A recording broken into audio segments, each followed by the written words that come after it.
Hi guys, it's Dylan from Bijou Diamond Jewellery in London with another watch video, and today we're taking a look at the Rolex Explorer II reference 216570 with the black dial.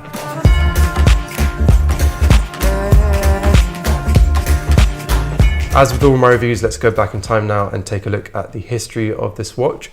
And we're going to go back to the 1950s, specifically 1952, which is when Sir Edward Hillary and Tenzing Norgay set out to climb Mount Everest. And Rolex sponsored the mission. They also gave Sir Hillary a Oyster Perpetual to wear for the mission. And the intention from Rolex was actually to create a line of watches in the collection that was specifically aimed at explorers. And their first two models that they released was the 6098 and then the 6150, aka the bubble back references. These were not officially named the Explorer reference. They didn't have Explorer on the dial. They were still known as Oyster Perpetuals at that time. It wasn't until 1953, a year later, when Rolex released the 6298 and the 6350, and both of those models featured Explorer on the dial. So those were the first official Rolex Explorer models. A few changes over the years until 1963, which is when Rolex released the 1016, which is my favorite Explorer 1 reference. I think it's a really beautiful kind of military style Explorer model. It's very classic and clean, just a beautiful looking watch.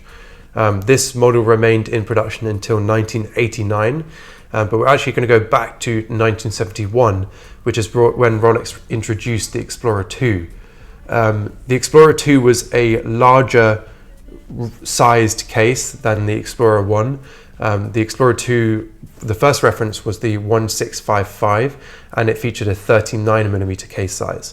And that brought the Explorer line or collection in line with the size of the Submariners of the time, the GMT Masters of that time, etc., etc. So it kind of just modernized the Explorer collection, and it increased popularity, of course, because people then started to wear bigger watches at that time.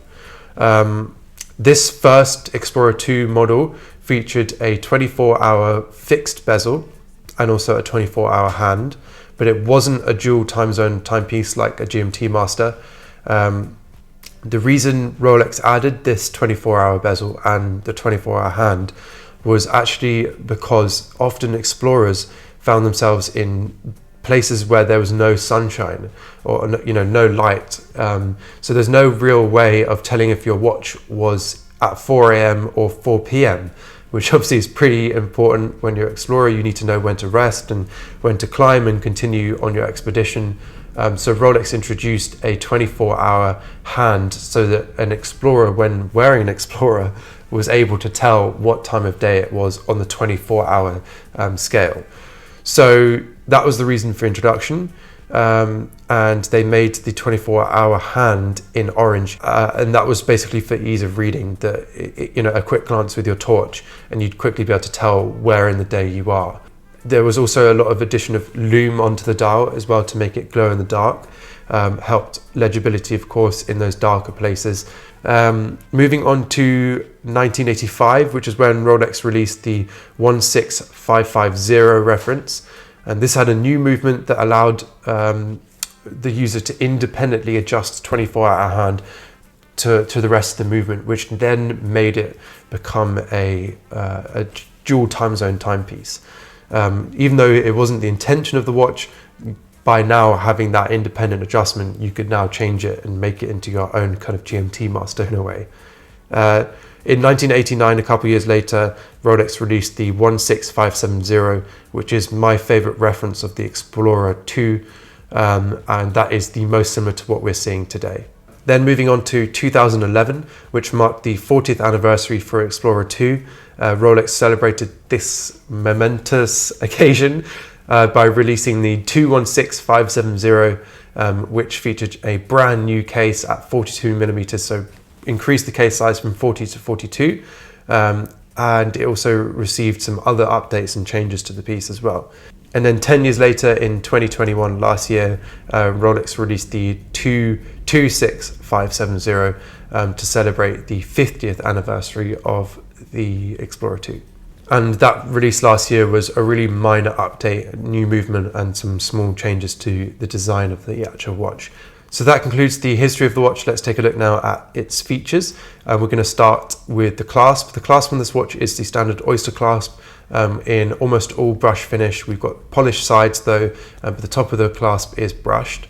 In keeping with the bracelet, which we'll come on to in a moment.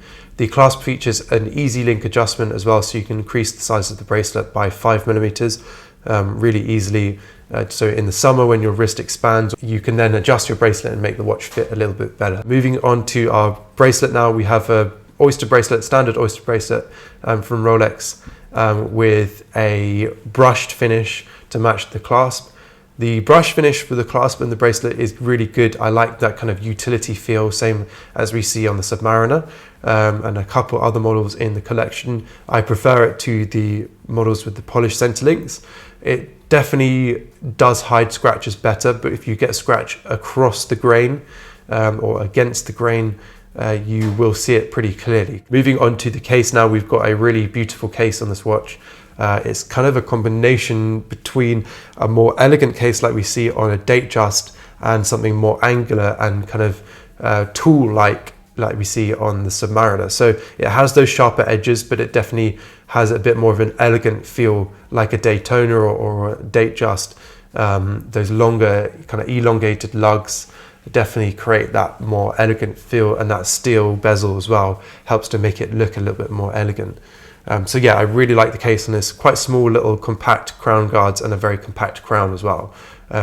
Really beautiful looking watch. It definitely doesn't wear like a 42mm timepiece. It feels more like a 40mm or 41 probably, especially in this black dial. Moving on to the bezel, we've got a, like I said, brushed steel bezel with that it's fixed as well. So unlike lots of the other watches in the collection, it is fixed.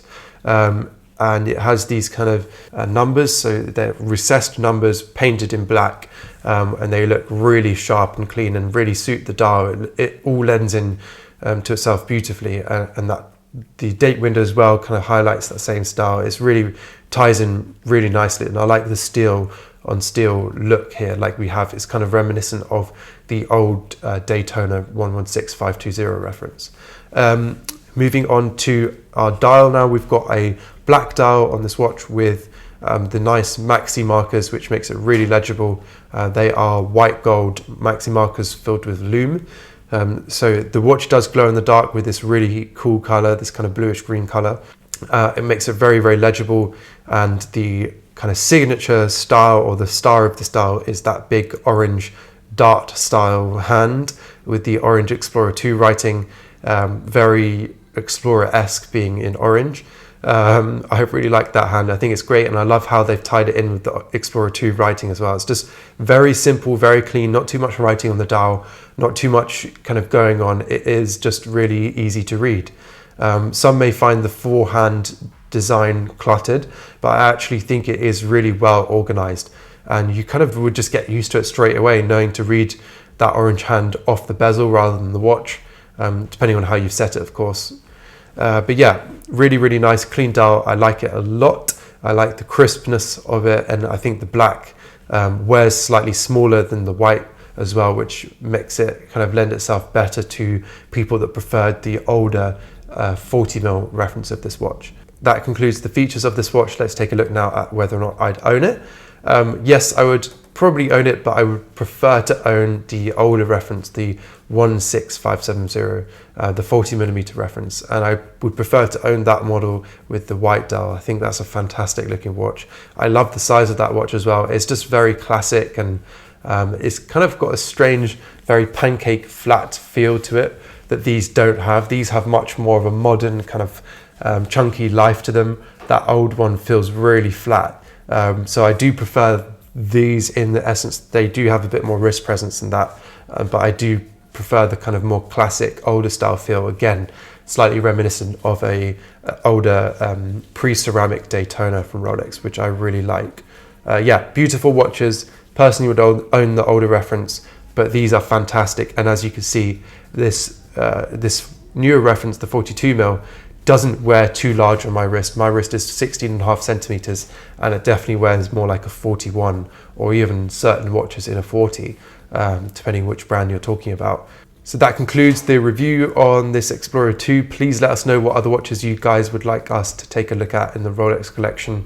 And as always, if you're interested in this watch or any other watch in the Rolex collection, then please don't hesitate to contact us. Our details are in the description. And also at the end of the video, it'd be a pleasure to help you out.